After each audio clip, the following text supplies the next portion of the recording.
Hi, I'm Drew Clark, CEO of Summit Royalties. We are the newest royalty company in the precious metal space. We've been trading for just under 4 months. We built our company at a furious pace over the last year. We're cash flow positive. We've got assets that are growing and being drilled out today, and we've got a really accretive pipeline of deals ahead of us. We're the cheapest in the space today, and I'm here to talk to Matt about how we built the company and where we think it's going.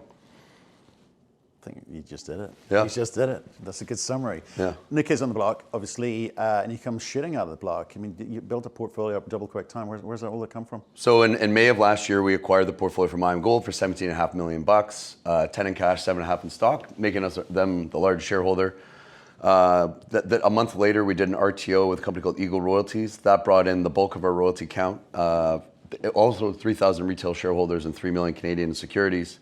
And more importantly, the Banyan royalty we'll probably touch on a little bit.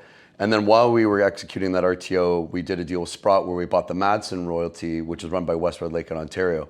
So all told, in about 4 months, we went from 0 to 47 assets. We went from a private idea to a publicly traded company, and we raised about 23 million US in the process to execute on these initiatives. We've never issued a warrant. We've got some really good brand name investors. So it was really the busiest year of my life, obviously. Yeah.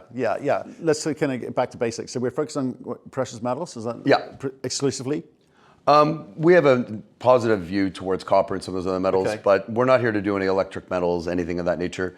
If you look at our board and you look at our experience, it's gold and silver with probably a little bit of a copper twist on it down the road. Copper's hard to find, but we really like it. And the disparity between the multiples, like early in my career versus today, copper and gold, I mean, there's not really a discount on it as well. So I don't worry too much about the multiple. We are not going to become a copper company. In fact, I'm talking more about copper than I probably ever have. But I don't want to surprise investors as well if they see that. But we're not going to go to a lithium deal or a manganese deal or a uranium deal, anything of that nature. That's for other guys that are quite capable of doing that. Okay, so let's look at the kind of the portfolio breakdown. You mentioned a few names in there, like Madsen and obviously Banyan, etc.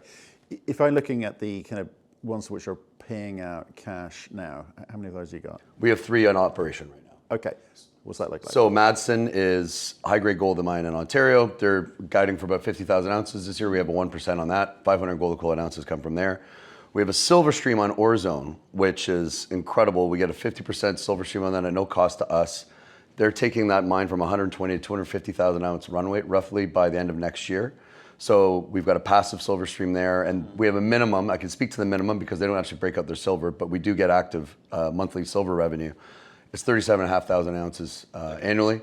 And then we have a small mine called Zancudo that's installing a mill this year. They're doing a small direct shipping ore operation. They are paying us, but it's not something that we're shouting from the rooftops. But sometime in Q3, they'll put the mill in place, and that'll turn online, and next year that'll really ramp up. I think one observation, all 3 of those assets though, is they're all expanding right now. They're all being drilled. And we love the fact that we're cash flow positive today with just that base, but they're all growing, they all have reserves, and it's very transparent, it's easy to understand. Okay, we'll talk about how you kind of value companies which are non-producing in a second, but next tier down would be those that you think may get into production revenue flowing in the next 2 years. What's that look So like? we have a mine called Pitangui. It's a satellite deposit to the Tourmaline mill, is run by Jaguar. It's starting construction this year. It goes into production next year. If you go to the Jaguar website, production next year, development this year. So there's probably a different way to think about the long-dated growth stuff that kind of plagues some of the early stages in the royalty companies. Is this is defined, committed timelines to production. That is growth I think investors pay for. I think, and I think we would as well.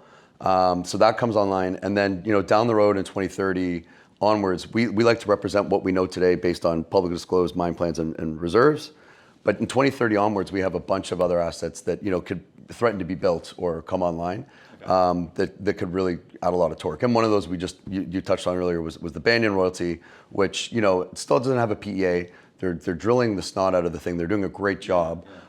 We think we'll get recognition for that in time as they continue to execute, and which they've done a brilliant job doing. But just on that, you've got is it between 1% and 2%, or is it a 2% NSR on that? 2% on the airstrip deposit, where they made the high-grade discovery. Yeah. And then a 1% on the western extension of Powerline. So it's the only royalty, like we love this royalty, but it's the only one where it's not like it's 100% of the land package. It's very easy to understand. Yeah. But what's been unique about this is, 50% of the drilling last year went into our 2% ground.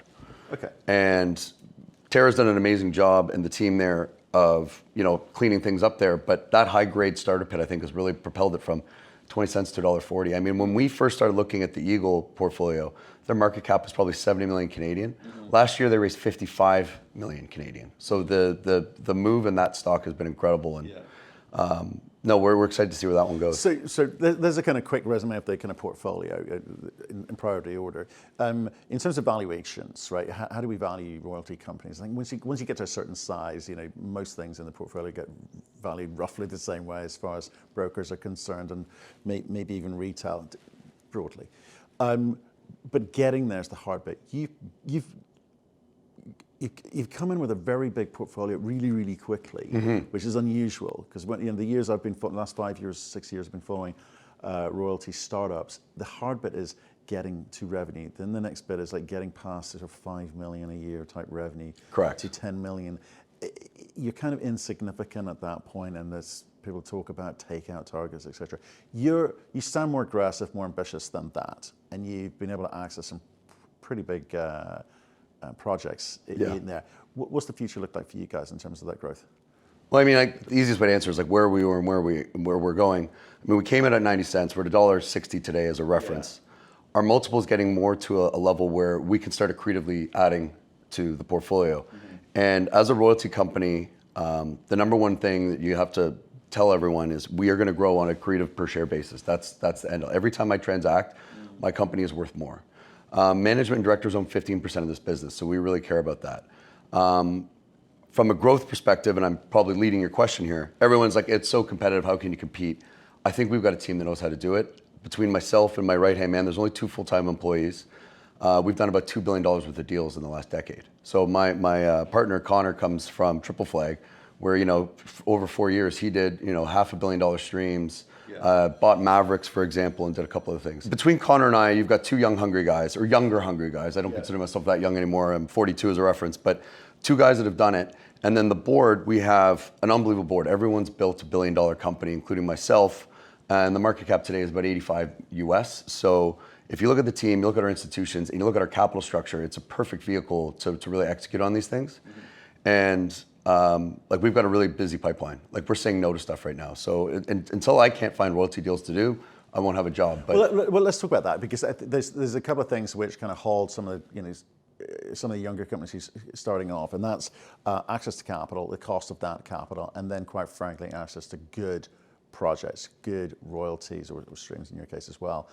So the access to capital bit, talk to me about that. Where do you go hunting? We've got Adrian Day, Delbrook, US Global, Macquarie on the book, Libra Advisors. So we've got a lot of high net worth guys. Yeah. My chairman's written big checks into the deal himself. Discounted royalty products, I think, are an easy sell. And I'm not suggesting I don't think I can communicate the company really well, but I think you're selling something. I'm not selling Kodak film. Yeah. It's a discounted cash flowing vehicle. Yeah. So the access is there. Is the cost of that capital okay at the moment? Obviously, the bigger you get, the cheaper it gets. The bigger you get, the cheaper it gets. And that's part of our thesis and everyone else's. Yeah. As you grow your market cap, your cost of capital comes down, your multiple comes up. So we have to keep driving the initiatives. I mean, on the corporate level, we got an OTC listing, which helps us go to the US generalists. We've got research coming out from the banks here in Toronto. A little slower than I'd like, but it is what it is. So we're looking for that sort of validation. And look, we've got a couple moves in front of us that I think will expand the portfolio pretty meaningfully and on an accretive basis at the end of the day. I think you have to have a view, though, that even though something isn't as accretive as it appears, getting that scale, so we're at, call it 0.75, 0.8 times our net asset value right now. If you buy something for 0.8, you're like, oh, that's not very good. But the whole business could rate up to 1.2, which is still a discount to our peers. So there's a strategic sort of overlay. It's not just what's in the Excel model. It's also about like where the business is going. Okay, so then the end bit of that question was around where do you pick the assets up from? Who qualifies them? Because I do think there's a danger in this space that a lot of kind of crap kind of gets fed in with some of the good stuff, and hopefully no one notices, right? But if you're talking about being valued on net asset value or a revenue basis, eventually that kind of comes home to roost a bit. So how do you find the stuff, first of all, and who's assessing it for you? So my team and I assess it. This is what I've been doing my whole career. Okay. Before this, I was at a company called Metalla, and I think I did 27 of the 32 deals in the history of the company. I think they've done 33 now. So it's what I'm known for. It's what my network brings in. Connor's done it a lot as well. We've done everything on a bilateral basis. So how do we find these things is let's talk about our existing portfolio. IAMGOLD had a portfolio. They did a little of a roundabout process. I don't think they got exactly what they're thinking about. They're a big company. They're busy. In December, I was able to, it was November of 2024, I was able to say, look, come along for a ride. We gave them a different structure and we worked with them. So we're aggressive and we try to be creative in our structuring. In the case of Madsen, for example, West Red Lake, that Sprott had it, we learned that they were thinking about selling that royalty before they actually went out to all the other royalty companies.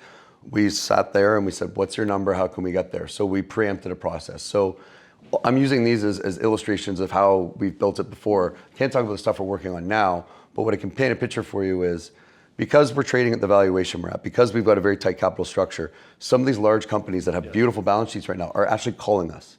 This isn't a thesis of ours. Like they're reaching out to us at the BMO conferences, on the trading floor, at the floor at PDAC. Yeah. So we think we have the ability to acquire another IAMGOLD type portfolio. We think we have the ability to then scale up and potentially acquire another royalty company, potentially do another portfolio deal. We are looking at all avenues to drive growth. And every time we do it, it's to make the company more valuable. Is there a gap in the market for you? Yeah, 100%.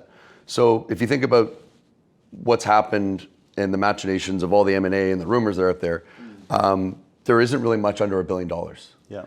And we've bid over $200 million already in the history of this company on assets that we haven't closed on. Some of them gone to our peers. But that re-rate potential is something that appeals to everyone. We've seen it with Mavericks. We've seen it with Metalla. We've seen it with Elemental. Like it's got a path that people understand. So we think like with a couple other moves, we could get this thing to $200-300 million company in a hurry. Where you start to matter. And my chairman Gerald said the other day, he's like 90% of institutional funds right now say you're too small. If we get that to 60% of funds that say we're too small, and then you get to 50% of funds that make you too small, and then you get to that $10 million revenue line that our portfolio will generate, but we want to bring that in faster, then you start to matter. You get to 150 million US market cap, you start talking about going on NASDAQ or NYSE. So you got to scale up, and that multiple will unlock. The thing you said earlier, which kind of interested me when your conversation with Sprott was, look, what's the number? How do we get there? Mm-hmm. So that's talking about structuring, engineering of the mechanics of money. We've seen in this space, again, you referenced Elemental and obviously that Tether deal. Do you think that this space is changing and evolving in terms of the way deals get done? So I think the big companies are going to keep deploying capital the way they have. It's tried and tested. It's 3%, 5%, depending on what investment bank you listen to. I think for the creative portfolio transactions, finding prospectors or groups that own these royalties, you probably have to be a little more flexible in structure. If it's an asset we really covet, you've got to find a way to find alignment there. Use IAMGOLD as an example. They wanted some cash. That was great. They didn't want to own more than 20%. There's accounting reasons for that. But they also wanted to participate in the equity because when we structured this deal with them, and I think one of the reasons we were able to get over the line was, we said, we're not raising this at 1x NAV. Startup royalty companies trade between 0.5 and 0.7. We're going to price it at 0.6. And they're like, great. So our equity will be at a discount. We'll take it public. And they've been rewarded for believing in that thesis. Believe me, I can appreciate the gold price has helped. Yeah. But at the end of the day, I think that flexibility in how you try to transact with people is something that you're going to see more and more of. Recent deal with the Cisco, OR Mining. I keep calling it a Cisco. They bought back some of the payments. They just cleaned everything up. And I think they're more of a royalty company, but I wasn't in the room, but I can imagine the conversation was, we just want to clean up everything that's not, important or core to our business. So I think the flexibility of structure is probably going to change a little bit. But at the end of the day, let's just be blunt. Like the royalty and streaming model is fantastic. It's grown from 3 billion to 150 billion in the last, call it 20 years. It's a product people want. So you don't have to try and reinvent the wheel. And one of my favorite questions, and I get it more often than anyone, is like, how are you different? And I think, there are some things that are unique to our company, but at the end of the day, we're just employing a method that works. Right. As part of all of that, you talk about, obviously, sometimes when you're starting out, you're kind of in danger of overpaying, right? Correct. You bid for like $200 million worth of stuff. Yep. Sometimes it's worth more to you at a higher price than it would be to someone else because you're starting out. You want to get the ball rolling, and it all kind of evens out in the wash later on, right?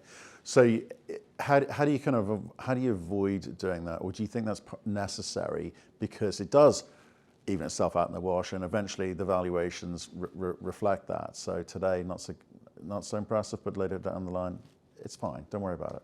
Well, I think first off, we've been disciplined so far. Okay. So I mean, objectively, we didn't win it and go, oh my God, how were we the highest bidder by a wild amount? Yeah. But I'll speak to one of them. It was a silver stream that would have generated a tremendous amount of value.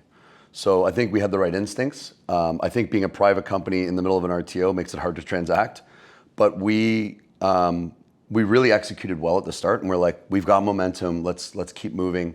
Let's come out of the gate at 10 million a year in revenue, versus 4. And that was really something that we're continuing to pursue. But ultimately, you have to believe that management has discipline in how they're going to execute capital. Because when I meet new and prospective investors, I like the value proposition, I like the portfolio. Are you going to do something stupid and blow this whole thing up? And the short answer is no, or we're going to endeavor not to do anything stupid. I mean, mining is a risky game, but it's a diversified portfolio. If one of these assets goes down, the share price sure will take a hit, but the business is going to survive. Yeah. Do you feel like I think most of the companies I've spoken to, royalty companies I've spoken to, so the end game is are going to be taken out by Wheaton or Nevada, Franco-Nevada, right? And it's like, that's your end game because those two guys are hoarders or something? How do you really kind of generate value for the here and now and focus on what you're in control of rather than waiting around to be taken out? Keep the G&A low. Yeah. Keep generating more and more revenue, which we're doing. Yeah. Let's talk about it in 2 to 3 years. There's 2 avenues as an investor you can consider. There's 2 doors.